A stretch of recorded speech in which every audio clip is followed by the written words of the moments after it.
Welcome back to Rip City Rundown. This is episode 12 of the podcast.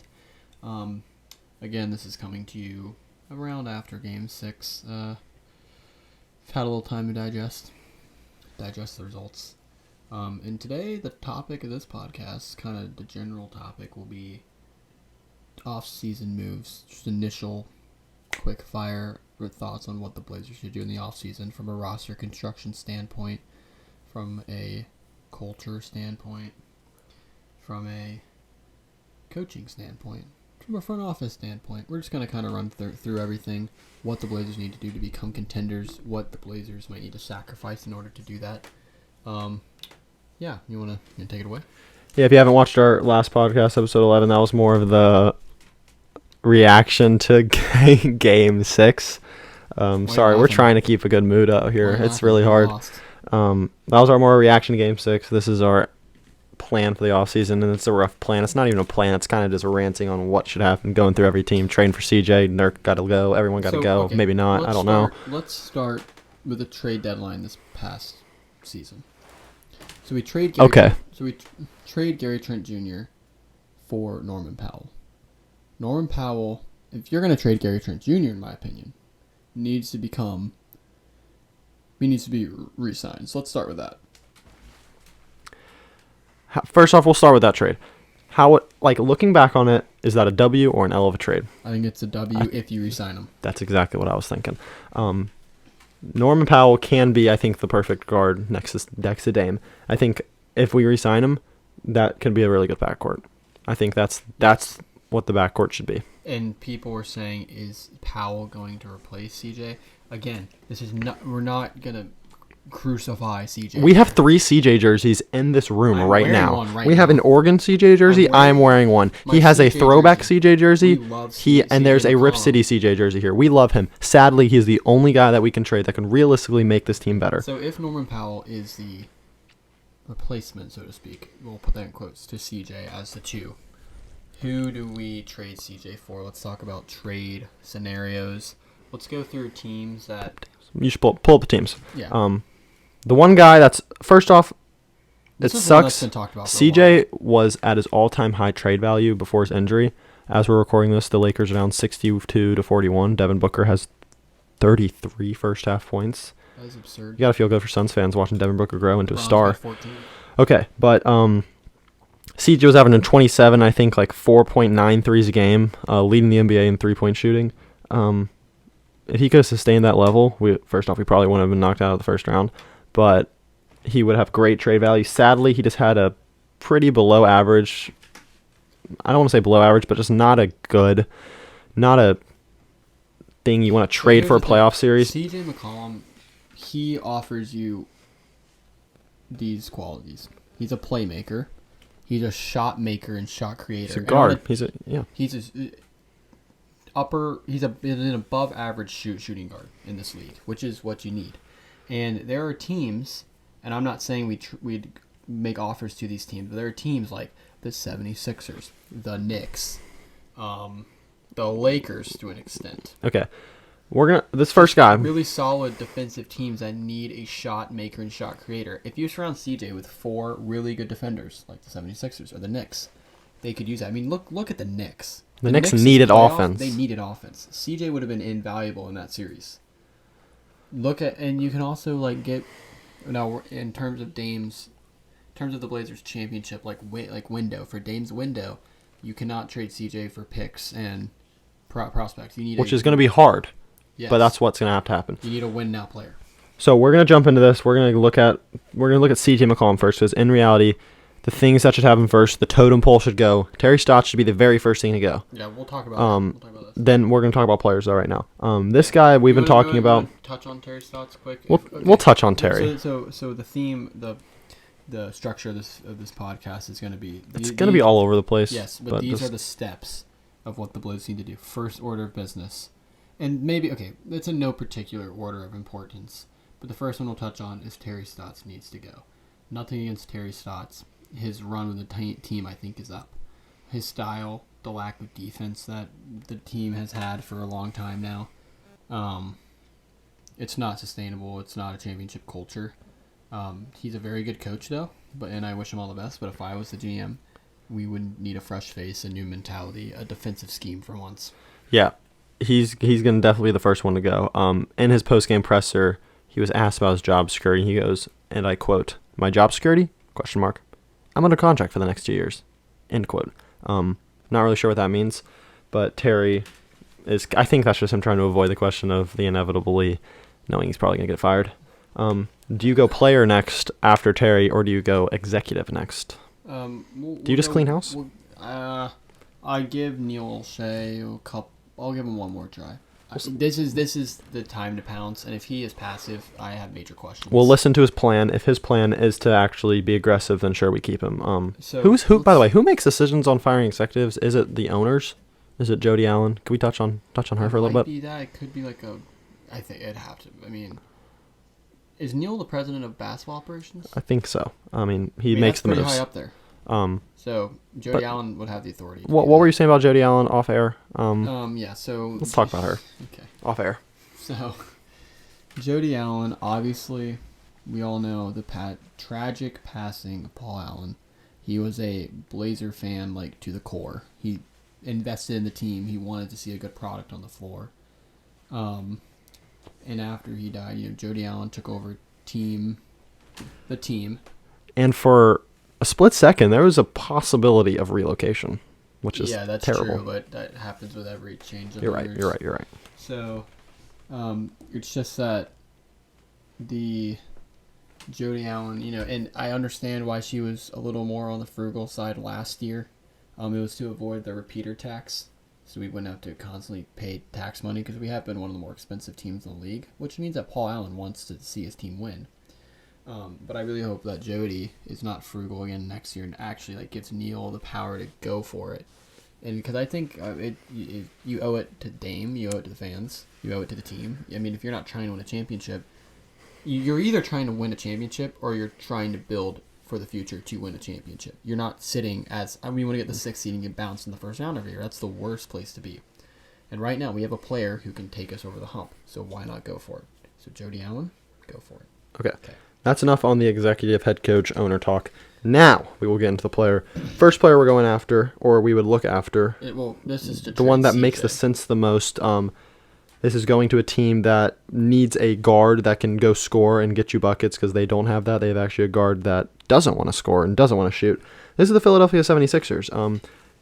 We're going to say Tobias Harris here. The trade would work. He's making $34 million a year. A lot of money. That's a lot of money for Tobias Harris, but he averaged 20 points, 7 rebounds, and 3.5 assists on the year. So very solid numbers. He is 28, so he's just entering his prime, but that contract is a long contract. I think when he signed it was a 5-year, $180 million max, which the Sixers were kind of backed into a corner to do that. But Tobias Harris is the first guy. Now, that's just the main part of the trade. You could give us little pieces here and there. We could give you little pieces here and there. It is interesting, though. CJ for Ben Simmons was a big talk, and I think that still could happen depending on if the Sixers get bounced early. Maybe they somehow get bounced in the second round and realize that Ben Simmons and Joel Embiid, Ben Simmons and Joel Embiid, they're two players that you're going to try to keep together as long as possible until you know it won't work, similar to Dame and CJ. I was not a fan of the Ben Simmons trade talk, but he would bring a level of defense to the team that has been sorely, sorely missed.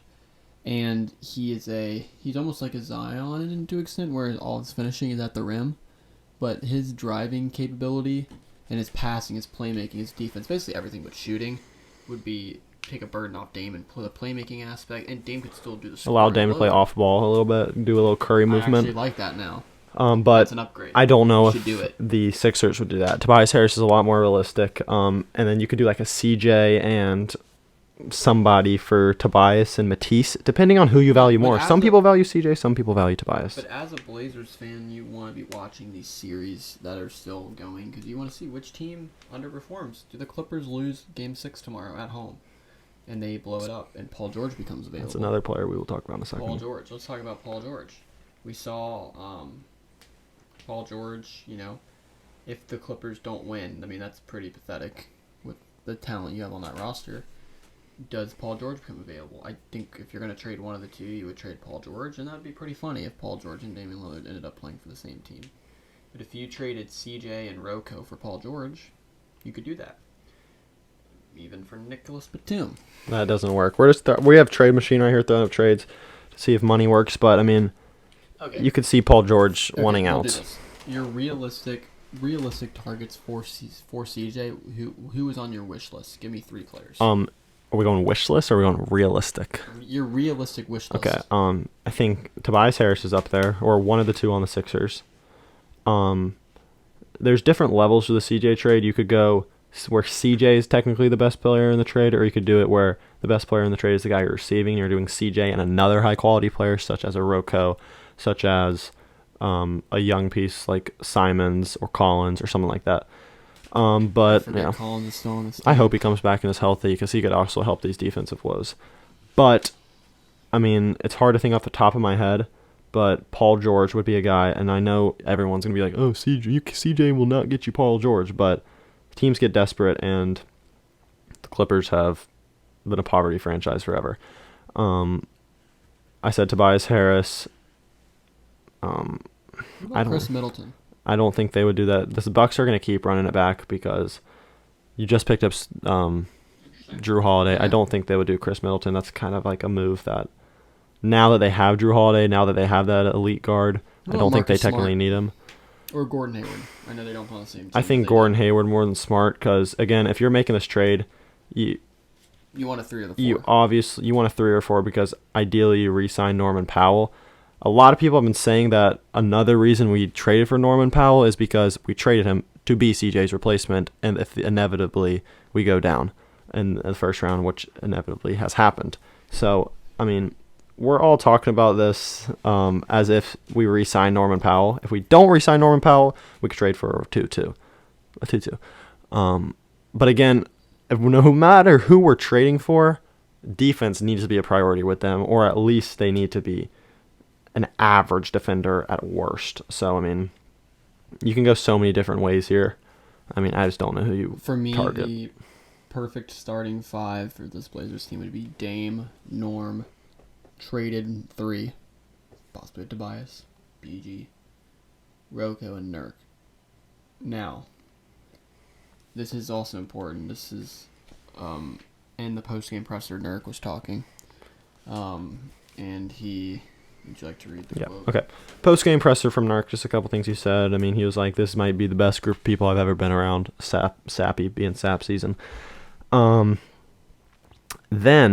he goes on his post-game presser. I don't know the context behind this. I just see the quote. It says, quote, "I wish my role was bigger," end quote. I'm not really sure what that means. Does he want to play more or something? Not really sure. Does he want to have a bigger role in the offense? Not sure. And then he also said, I'm gonna have to find this thing. Talk while I find this thing. Well, the quote, I'm paraphrasing, but it was, did you talk about the right situation? Because that's the quote. It's saying... I think this quote has been deleted off of where I found it. But to sum it up... The quote was... The question that was asked to Nurkic was, are you returning to the team? Like, would you be okay returning to the team? Which is an interesting question to start. And he goes, only in the right situation. And the reporter asked, what is the right situation? He said, we'll see. Okay. I'm not sure if the question was asked, do you want to return to the team? I think it was something like, do you see changes happening to this team? Or like, do you feel like how do you feel about this your role on this team? Yeah. And it was, I like it in the right situation. And he didn't say what the right situation would be. Probably hinting at the team needs trades. And also, Dame, we'll just go ahead and talk about our post-game presser and what's come out and what's kind of been headlined. Damian Lillard said, this was just going back to the refs. I felt a little shook up after that. It was a blow to the head. The ref was right there. I'm not really sure what play he was referring to, but it was just kind of just something that he was pretty disappointed about. I don't want to blame on the refs for the game, but... And we're not here to talk about the game. If you want to hear about the game, link in the description for episode 11, I think it was. Anyway, going back to what we were saying. So, for me, a big order of business is to explore CJ McCollum trades. Just explore everything that could make this team better. If that means explore Nurkic trades, explore Nurkic trades. If the Clippers, for some weird reason, like this is obviously wouldn't happen. The Clippers are like, we don't want CJ McCollum for Paul George, but we want Nurkic for Paul George. I want the Blazers to be like, no. Like, you have to look at all options on the table for this. This is an important offseason to really get better as a team. And the thing is, like, the way we're going to get better is this is the only way we're going to get better. We're not going to sign anybody. We're not going to draft anybody that's going to help us at least this next year. I mean, if you look at just how we got all these people, Dame, CJ were picks. Collins, first-round pick. Simons and Little, first-round picks. And then you got a trade for Norman Powell, trade for Nurkic, trade for Rocco, sign Derek Jones Jr. with the mid-level exception, sign Enes Kanter to a small deal. I mean, we got him in the buyout market in the beginning. And Melo was a minimum and everyone else was a minimum. So, I mean, we're not giving out max contracts here. Here's my thing. You got to trade CJ for a better starting forward. You need to, unfortunately, rid yourself of Enes Kanter and Carmelo Anthony. I'm hoping Simons he can run backup point guard minutes still. I think that he played well in the playoffs. This year, Little hopefully gets some more runs. Zach Collins gets healthy. And you have got to fill out the rotation, the bench with good defensive pieces. Good defensive pieces. They're not asked to score. They cannot be like Carmelo, where he goes down and chucks up a three out of the flow of the offense. Play within the offense, and play defense. It's defense.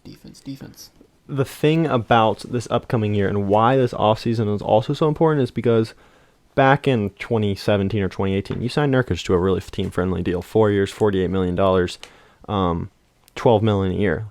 He's going to be in a contract year next year, as well as Robert Covington. So both will only be making $12 million, which in today's NBA is a steal. And then hopefully we re-sign Powell, which I think maybe would be around for for around like probably $20 million is what he'll be asking for. And then Derek Jones Jr. I think has a player option. 360 or something. 3 years, $60 million. Something on those lines, but Derek Jones Jr. What do you think about him? Do we keep him if you're the Blazers? Yes. I think you do. I mean, I loved when he played. I don't know why everyone or anyone didn't like him. He's a free agent. He probably won't stay. He wanted a role in Portland. Terry didn't give it. He had it, and then he didn't give it to the playoffs. But what I was saying, I want to say you have cap room, but we never do because our top two players are so. But that's what happens when you have two big time players. The issue with CJ is not technically a big time player, but for the talent Nurk has at the age he is 26, $12 million is a steal of a contract. So you got to work around that and take advantage of it. It's like how in the NFL, you want to really go after it when either your quarterback is on a rookie deal or your running back's on a rookie deal.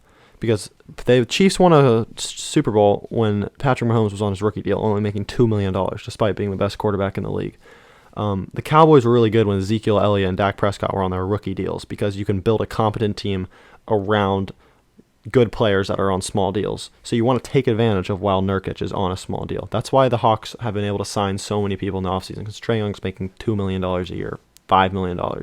So to make my point clear, take advantage of this last year of use of Nurkic because it could be our last year with him on the team or him making solid money for us. I agree.